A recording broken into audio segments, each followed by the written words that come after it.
Bismillahirrahmanirrahim. Alhamdulillahirabbil alamin. Wassalatu wassalamu ala asyrafil anbiya wal mursalin wa ala alihi wa ashabihi ajma'in. La haula wa la quwwata illa billahil aliyyil azim. Rabbi shrah li sadri wa yassir li amri wahlul 'uqdatam min lisani yafqahu qawli. Bismillahirrahmanirrahim. Halaman 5. Bismillahirrahmanirrahim. Alhamdulillahil muwaffiqi lil ula hamdan yuwafi birrahul mutakamila. Segala puji bagi Allah yang menunjuki untuk ketinggian, sebagai puji yang membetuli pemberiannya yang sempurna. Musannif atau pengarang rahimahullah telah memulai kitabnya ini dengan Bismillah dan Alhamdulillah, karena mengamalkan hadis Nabi kita Sallallahu Alaihi Wasallam, yaitu tiap-tiap pekerjaan yang penting kalau tidak dimulai dengan Bismillah dan Alhamdulillah, maka dia pekerjaan sedikit berkahnya berkurang. Ini pengarang kitab memulai dengan Bismillah, Alhamdulillah. Pengarang kitab ini makamnya di Kalimantan Selatan, di Amuntai. Tahun tadi bulan Maulid, kebetulan ulun mengisi di masjid di hadapan, rupanya di samping seberang masjid ada jalan. Nah, di situ makam Tuan Guru nih. Belum langsung ketemu dengan anak kandung beliau. Tuan Guru siapa lupa saya namanya. Izin membawakan kitab 5. Pertama kitab Tuhfatul Arifin, kemudian Mubadi ilmu fikih, kemudian ilmu tasawuf. Ada 5 lupa saya. Maka yang 5 ini di sini dibaca. Mubadi ilmu fikih kami di Al-Baqiyatus Shalihah Isti'dad itu yang dibaca. Maka ulun yang membaca. Maka bertemu dengan anaknya, pas banget izin membawakan kita, anak ngasih hadiah kepada saya. Ulun lihat ialah kitabnya nih di antaranya. Maka izin dengan anaknya, saya ziarah ke makam abahnya, sekaligus minta izin untuk membacakan kitabnya. Jadi saya langsung minta izin dengan putra beliau dan saya ziarah ke makam pengarang. Alhamdulillah tahun tadi. Nah, jadi kalau kita memulai sesuatu, ada membaca Bismillah, ada membaca Alhamdulillah, sesuatu itu sedikit berkahnya. Dan dengan mengikut kitab suci Al-Quranul Karim, dimulai dengan Bismillah, Alhamdulillah. Dan arti Alhamdulillah ialah memuji Allah dengan menyebutnya atau dengan amal perbuatan yang menunjukkan suka, atau dengan hati dengan sebab diberikannya nikmat kepada yang memuji atau kepada lainnya. Karena semua itu bahagian syukur kita kepada Allah. Orang bersyukur itu ada 4. Pertama, bersyukur bil lisan, dengan lidah, dengan ucapan alhamdulillah, bersyukur. Yang kedua, bersyukur bil aqda, dengan anggota tubuh. Kita beramal tanda bersyukur karena kita diberi sehat, lalu kita beramal, itu namanya bersyukur bil aqda, dengan anggota tubuh. Ada lagi yang bersyukur bil qalbi, hati senang. Nanti kan suka, hati suka, diberi nikmat itu suka. Nah, sukanya kita itu bahagian daripada syukur.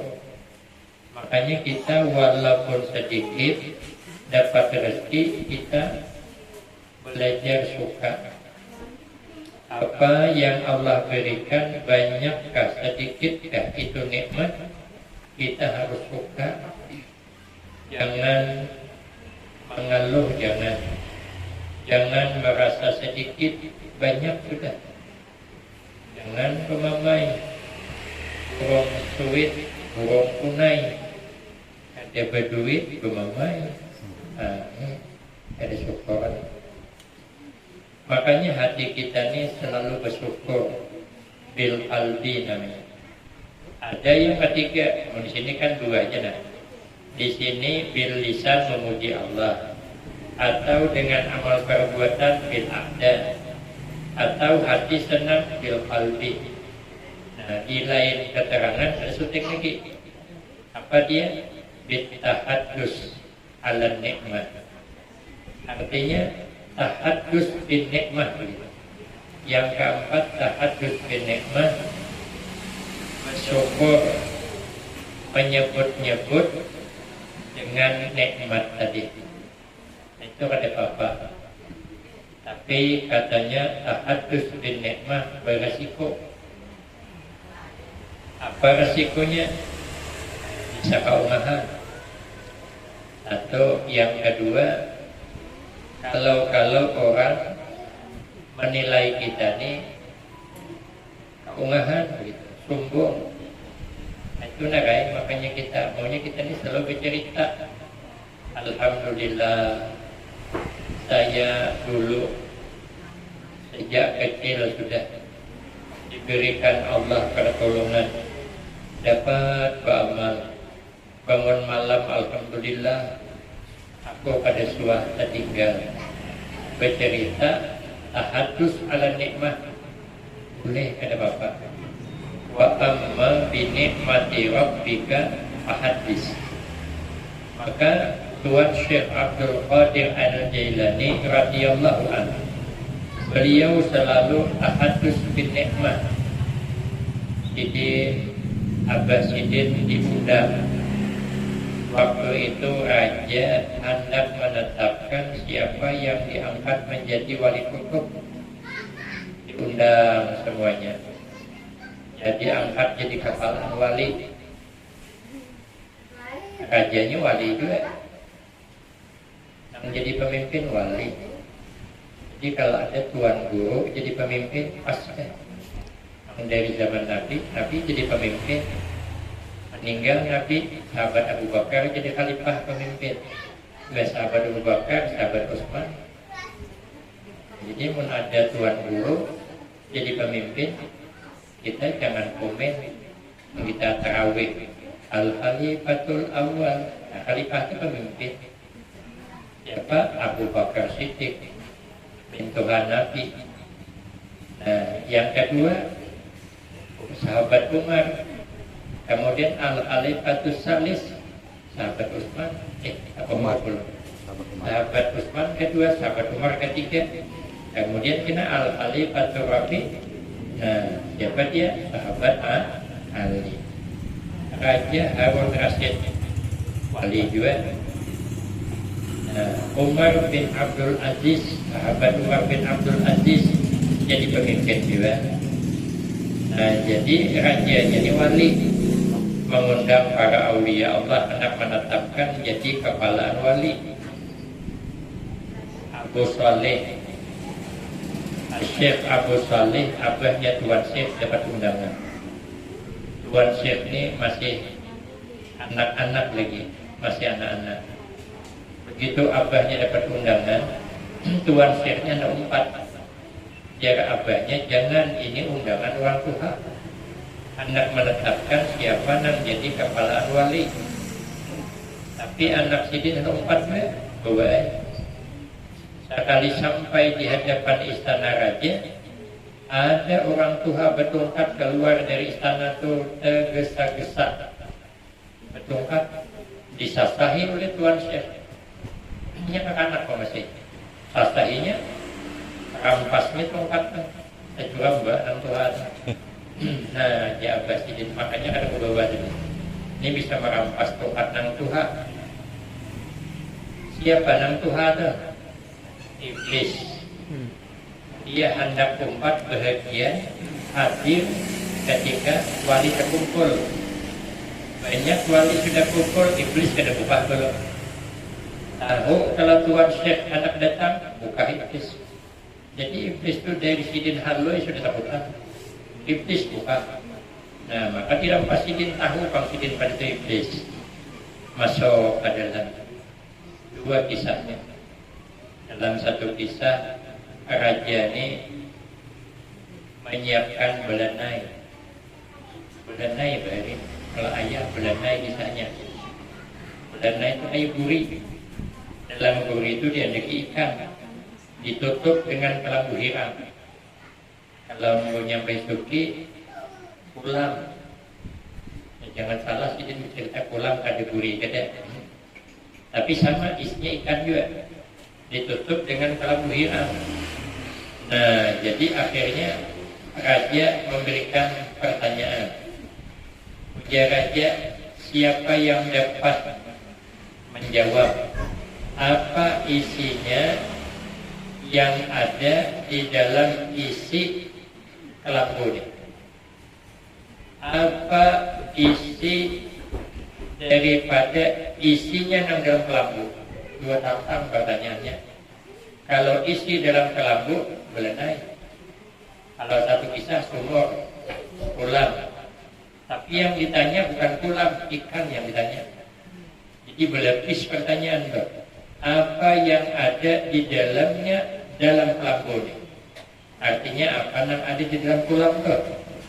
Nah, jadi menembus dulu pandangan. Kelambu hiramnya harus tahu apa di dalamnya. Kemudian apa pula di dalamnya di dalam kelambu itu? Yaitu ikan kalau ditanya. Semua para aulia berdiam dan menjawab. Kenapa? Karena hamul itu menenggelam, kadang menampakkan berdiam. Jadi orang diam itu antara 2. Amun kadang hamul, bungol. Jadi berdiam pada aulia Allah itu akan menjawab. Makanya Tuhan sih kan kekanak masih. Sidin yang menjawab. Aku tahu di Sidin apa yang di dalamnya dalam kelambu. Nah, dia Abah Sidin. Ini maka kalau bawa adanya. Karena anak tempat menjawab. Lalu Tuhan Syekh membaca ayat. Wa amma binikmati rabbika fahadis. Bukan sombong, tapi tahadus binikmat. Nah, itu para aulia, para ulama bisa tahadus binikmat. Kalau kita nih kepada orang alhamdulillah lah katanya punya walaupun begini, tapi anak gue jodoh api, pasien, ya kawan kesatuan. Jadi tahadus binikmat itu berisiko. Jadi yang bagus mana ada saya dengan 4 nih. Dan kita miliki 3 aja. bil lisan alhamdulillah. Bila sampai beramal hati senang kayak apa? Senang terus. Pelicok berarti sekarang sebelah senang aja. Kenapa senang? Senang ada keduanya. Sampai kalau keduanya ada overthinking lagi. Karena sebelah kan masih ada sebelah lagi. Oh, kedua-duanya terpelicok, senang aja tak? Kenapa? Makan gendang ini masih. Oh, makan kata kawa, senang aja tak? Mata itu aja. Sampai akhirnya senang aja. Karena masih diberi kesempatan di hidup. Jadi kita ini selalu bersyukur. Makanya dia Guru Muaz, belum ke masjid. Jadi pas anak bulik, Sidin Pinanggu Pak Masjid. Melihat wajah saya Sidin, ada jangan salah 14 tahun yang lalu pertemuan di pondoknya. Pas ayah sakit di rumah sakit Jambi, dan Sidin singgah di rumah sakit Jambi. Ayahnya harus singgah di pondok. Saya telepon ayah, jagakan Guru Muaz singgah di pondok. Nah itu ulun ada bergambar di hadapan masjid 14 tahun 15 tahun yang lalu bergambar itu. Anu Masya Allah, jenggot masih hilang ya. Nah, jadi begitu duduk kan jam istirahat dulu udah tahu pada jam istirahat pada jam 12 dah orang ada bulikan dari situ sangka lu udah bertamu pokoknya bulikan manjul mengundur cuman kolon datang lawang sini berkancing tapi ada orang dudukan di belakang begitu aku datang bukaan pokoknya pinandunya masuk ke dalam buka pintu jadi pinandu ya anak-anak ini pinandu ulun jadi anak itu kan tahu itu yang mengiau makasih sudah istirahat pilih nyaman tapi lama gitu hanya duduk di hidin ada Sidin gambar buruk musim panik bagian sok berdiri Sidin bergambar ambil dalam kaca julongin kaulun ulun ditihit desa benaran itu memang masih kayak Afgan menurutnya kayak Abdul Ghani desa gagah di Anong masih 15 tahun kuat ingatan Sidin lawas berpanding Bersalaman sudah ulun berdiri ada boleh ditahan Sidin duduk mulu di Sidin Abah menguruskan kumpul di Sidin berpasan 4 pasan din. Nah 1 nang ulun ingatakan banget hidup ni dia Abah menguruskan kumpul nang diingat tu nikmat aja jangan mengingat bela biar pandai bersyukur. Nah jadi ini ulun kekal yang diingat tu kebaikan orang aja jangan mengingat kejahatannya yang diingat itu perbuatannya baik jangan mengingat kekurangannya sehingga kita kadang akan menyambat kekurangan orang lain itu panjang tafsirnya itu apabila ini dapat diamalkan aman berarti kita selalu bersyukur namun kita mengingat bala mengeluh kita betis bangkak sebelah saya ingat gini di sebelah yang lain kan sihat pasti untung sihat telinga mendengar aja mata dinandu aja masih di duit yang 100.000 itu kan masih nah bersyukur aja kita sudah diabetes sebelah masih banyak nikmat Allah kita ini kadang satu nikmat diambil Allah mengeluh pada nikmatnya lain masih banyak sisanya nah itu aja ada syukuri belum makanya kalau kita ada anggota sakit satu mungkin teguran kita ini kurang bersyukur syukurin yang ada yang sakitnya kita bisa sembuh. Saya suatu saat kan ada undangan halal bihalal dari sini ke Tembilahan 2 jam dah dari Tembilahan ke tempat sana tuh lumayan jauh itu 2 jam setengah baru sampai ke tempat acara halal bihalal tuh pas malam kelima daripada bulan Syawal. Ini hendak malam ketiga, dia ulun malam ketiga butuh panu karena suasana lebaran masih. Akhirnya hakon betunda malam kelima. Jadi rupanya pas malam kelima subuh sekitar jam 3 sakit ulun, sakit parut. menghadang jam 8 loh, mungkin ada 4 kali apa 6 kali dia bolak-balik ke WC itu. Ditelepon oleh orang, belum jam 8 di pagi, guru sudah berangkat ke pelabuhan, dulun balun. Sihat ke guru? Alhamdulillah. Orang kalau telepon mesti hanya sihat. Ada bertakon, banyak apa duit guru? Jadi sihat itu mahal pada duit banyak. Kalau sudah sihat berduit ya kata ayo sugih tahu. Tapi kalau walaupun duit banyak tapi kada sihat, ayo ada duit. Makanya nyaman kita sihat juga, bersihat duduk di pinggir pantai nyaman. Cocok tinggal. Ada ingat lagi diutang. Kenapa? Pandangan bagus sihat. Jadi dia ulun sihat. Jadi istri ulun apa nih sihat? Perut sakit. Tapi kan yang lain sihat, parut saja, ada berdusta. Ulun kan gak berdusta. Ya ulun sihat, ya sihat tangan sihat, betis sihat, parut yang sambat. Parut sakit memang. Ya orang rumah batalkan aja. Ya ulun batalkan, kan nyaman. Gimana yang cari ganti lagi? Berdesakan, kan nyaman. Akhirnya, ya orang rumah saya, daripada tercirit dalam pun, ya. Kenapa gelar Ustaz Kirit, ujung-ujung capurnya. Tapi saya kan, apa-apa lah ya kok. Dikira jangan tercirit. Ada pampis cucuk sote, tertinggal, berjolong anak, gunting, ya kok. Jahitakan ke seluruh anda. Ya anak kok, akhirnya apa pak? Memangnya kok bila tercirit disedutnya. Jadi kalau tahuan, landut lah kita. Kerja anak kok ada ayah, dok anak ada ayah anak. Pampis pak aja. Soptek aja, karena kalau soptek itu yang jahitnya beleng, dari muka itu tampal berikit, ya kok nggak tahu apa, nggak tahu dari tadi kejurutannya bohong. Akhirnya kok kata bilang soptek, aku ya Allah kan zaman lalu atau aku ganjal juga. Tapi kada apa, alhamdulillah sampai ke pemilihan ada lagi. Kenapa? Karena kita bersyukur. Jadi syukuri nang ada, karena nang belum ada, jadi ada. Hanya di dalam kitab Syarhul Salikin wa afdalud du'a alhamdulillah. Sepaling afdal doa alhamdulillah. Maka bila orang bertanya alhamdulillah itu doa.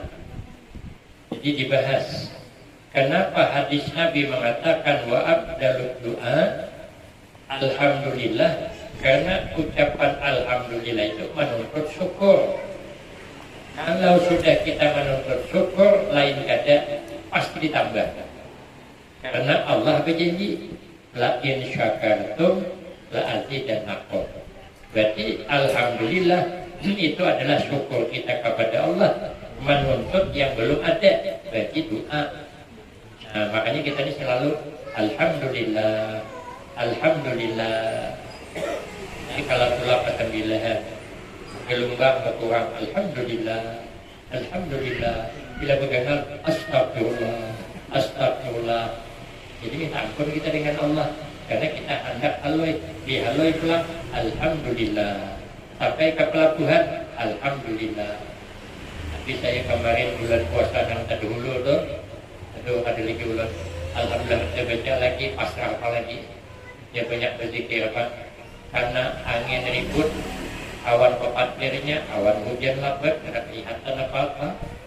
Ada kelihatan apa-apa, ada yang mulun bukti, ada motor tol lalu, tunggu buat habis terbalik. Maka kada tahu kemana arah. Dari Tungkal ke Kuala Inok itu tengah 2 jam baru kampus. Basah kami di jalan. Karena terpal itu ada diikat lagi, takutan mengikat, kalau terbalik, ada keluaran.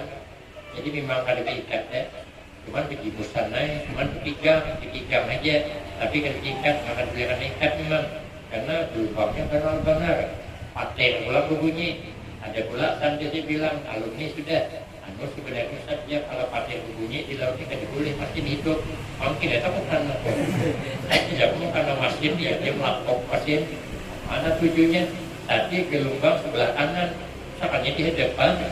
Kalau di depan sebelah kiri, lang, aku beli ketung al pulang sama ini caranya, aku dibulik pokoknya, karena 2 jam baru sampai. Nah itu maka memang betul-betul pasrah, apalagi banyak istighfar, banyak pasrah, sampai ke melihat pelabuhan apa Kuala Inok hanya senang hati, alhamdulillah, alhamdulillah. Makanya bila ada ujian itu kita baik sangka Allah menghendaki kita supaya lebih mendekatkan diri kepada Allah. Ada suatu teguran, nah situlah kita dapat merasakan apa tawakal dengan Allah. Namun kita ini aja rasa tawakal berserah dengan Allah itu kurang. Tapi kalau kita memang betul-betul tidak ada pegangan lagi, berserah dengan Allah itulah sudah. Nah, disitulah orang-orang hebat itu setiap saat itu. Kita ini kan menghadap pelipitan, udah pelipitan hanya berserah. Buktinya tadi turun dari rumah adalah baca Bismillah, amantu billah, tawakal ke Allah. Mana ada? Oh, bunda. Aturannya kan sebelum mengikuti bunda itu, ya Allah, aku berserah dengan Engkau. Selamatkan aku. Mana ada? Ya, boleh diambil di kos. Aku kita lama lagi tawar lagi ya. Coba tarai kalau melihat gelombang danau, ya Allah, selamatkan, selamatkan. Tapi mengatakan mana ada? Pekayu sampan di parit, penyu tanah, gelombang dada. Harun, ya Allah, selamatkanlah, selamatkanlah. Awal pokoknya pekayu ini berdoaan, berdoaan ini. Bici banget pendekatan gelombang pada. Nah, tapi kalau sudah ada gelombang kuat, situlah kita berserah dengan Allah sehabis-habisnya. Pun ayah sering mengungkaikan, kata ayah, kita ini baru bisa tawakal yang penuh berserah dengan Allah kayak para aulia ketika di pesawat aja jadi. Kalau dalam pesawat memang tidak betul-betul tidak ada pegangan lain. Memang 99% merasa nasib itu di tangan Allah sudah. Tidak ada lagi usaha kita tidak. 99%. Nah, orang-orang hebat itu setiap saat itu kita tidak merasa usaha, tapi Allah semata-mata menyelamatkan. Merasanya itu seperti orang dalam pesawat. Dalam pesawat, ya hari mendung, ya awan kabel, pesawat buyang-buyang, kadang tahan-tahan, naik seiring-iring, tetap tinggi itu tawakalnya. Kada bisa kita ya tawakalnya itu sedikitannya. Nah, jadi kita ini selalu bersyukur kepada Allah.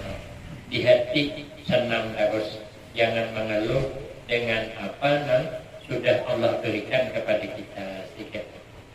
Kita wajib bersyukur dan menerima kasih kepada Allah.